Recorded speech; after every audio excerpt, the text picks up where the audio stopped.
angobi ngau te uda tana magla na tao halle ngau te angobi oi halle tana magla na tao halle oi halle angobi ngau te uda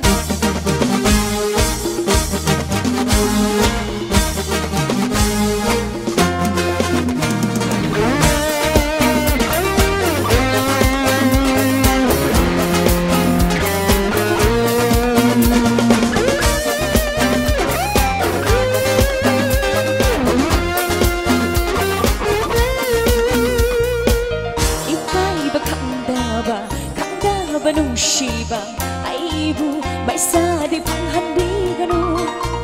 haining bakida ba kida banushiba aibu jai from di lai handi ganu ikai bakida ba kada banushiba aibu baisa di panghandi ganu haining bakida ba kida banushiba aibu jai from di lai handi ganu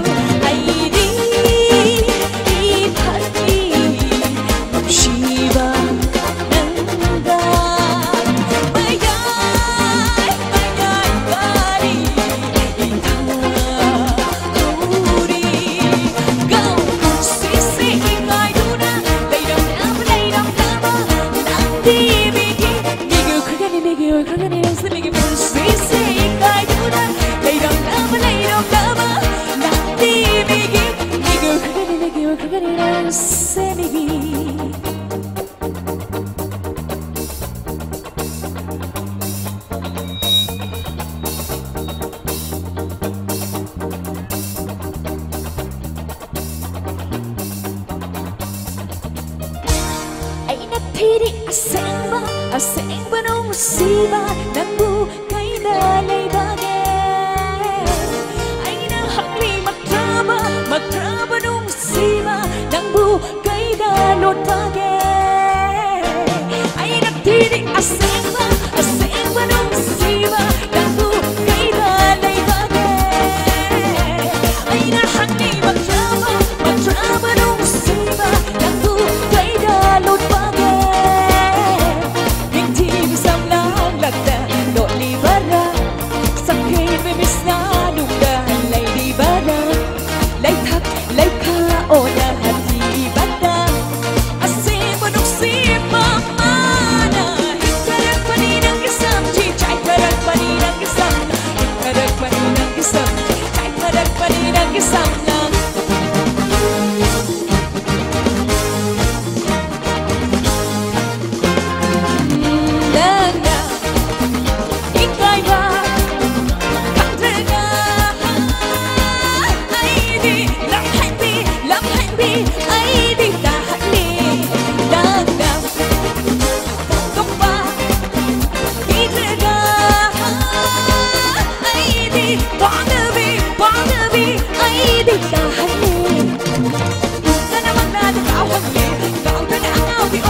Thank you.